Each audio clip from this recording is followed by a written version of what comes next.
It's 2 a.m. You just told yourself this is the last time.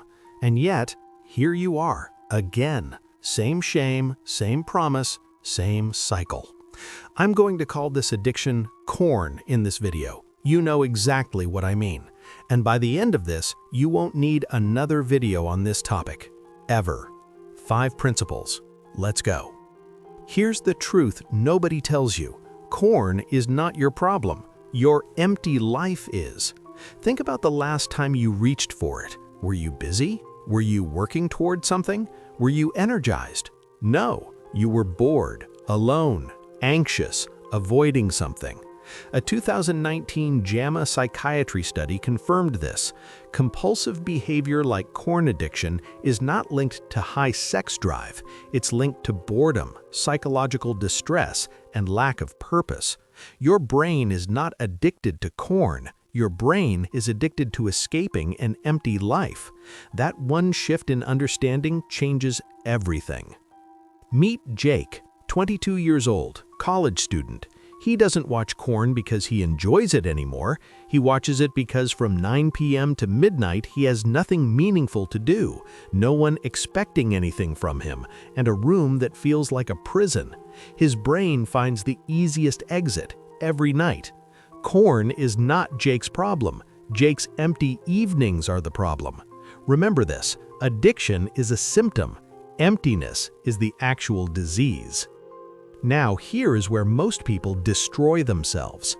They try to fight the urge. They count days. They resist. They white-knuckle through the week. And then, one bad Friday night, stressed, tired, alone, they relapse. And now they feel worse than before because shame got added on top of everything. Here is why willpower always fails. Your brain has a default mode network. It switches on the moment you are idle and immediately starts hunting for stimulation. So when you sit there telling yourself, "Don't think about corn," your brain is thinking about corn every single second. Psychologist Daniel Wegner called this ironic process theory. The harder you suppress a thought, the more powerful it becomes. Fighting the urge directly is the wrong game entirely. You will lose every time. This is also why no-fap streaks often backfire. When your whole identity becomes, "I'm someone who doesn't watch corn," corn is still the center of your mental universe every single day. Here is the only mindset that actually works. You cannot cure hunger, but you can choose better food. You will always have a brain that seeks pleasure and escape. That is not a flaw. That is biology. The question is, what are you feeding it with? Behavioral psychologist Charles Duhigg proved this with his habit loop model. Every habit has 3 parts: a cue, a routine, and a reward. You cannot remove the routine without replacing it. Your brain will always find another way to get the same reward. So stop trying to remove corn and replace it with nothing. Replace it with something that gives your brain a real reward.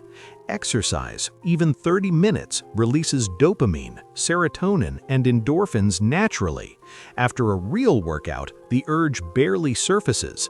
Creative work, music, writing, building anything, puts you in a flow state that your brain genuinely prefers over cheap stimulation once it tastes it.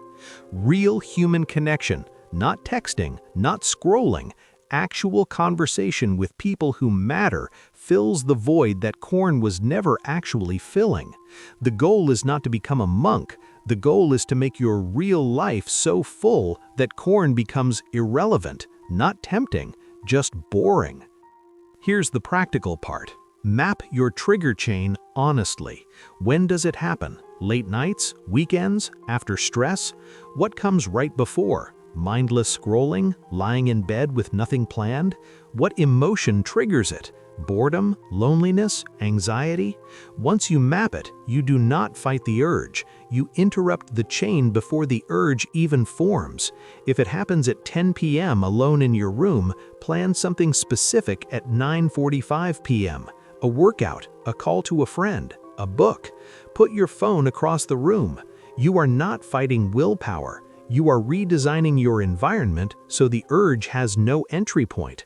And social media is a trigger machine built by billion-dollar companies whose only goal is to keep you hooked. Cleaning that up alone gives you results this week. Now here is the technique that personally broke my gaming addiction, and it works for any addiction. I used to play for hours every night, not for fun anymore, just habit. And every night I would feel that hollow, wasted feeling sitting heavy in my chest, shame, emptiness, regret of hours gone forever. One evening, instead of running from that feeling, I sat with it, fully. I memorized exactly how it felt, the specific shame, the specific emptiness, the specific regret. Then the next day, when the urge came, I paused 5 seconds and played that memory back, not as punishment, as information. Oh, right, that is actually what happens after this. Psychologists call this experience-based forecasting. We always remember the pleasure before, we almost never remember the suffering after. Flip that. Next time you relapse, do not run from the bad feeling. Absorb it. Memorize it. That memory becomes your most powerful tool going forward. The final and deepest principle. Everything so far has been tactical, but the most permanent change happens at the level of identity. Most people say, "I am trying to quit corn." That keeps you identified as an addict struggling to escape. James Clear in Atomic Habits says change the identity first and behavior follows. Shift from "I am trying to quit" to "I am someone who doesn't need cheap stimulation to feel alive." When your identity shifts, your decisions automatically align with it because humans act consistently with who they believe they are. The Stoic philosopher Marcus Aurelius, the most powerful man on earth as Roman emperor, wrote privately that a person's life is shaped entirely by what they identify with in their own mind. The body has urges, fine. But those urges don't have to own you. You can notice an urge the same way you notice a notification. See it, recognize it, and choose not to open it. That choice practiced consistently over time is what freedom actually feels like. 5 principles. 1. Fix the emptiness, not just the habit. 2. Stop fighting urges, redesign your environment. 3. Replace simultaneously. Never just remove. 4. Remember the aftermath, not just the craving. 5. Shift your identity at the root, not just your behavior on the surface. You don't need to be perfect, you just need to be slightly better than yesterday, consistently.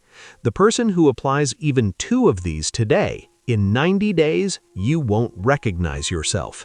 Share this with one person who needs it. You might change their entire life without even knowing it. See you in the next one.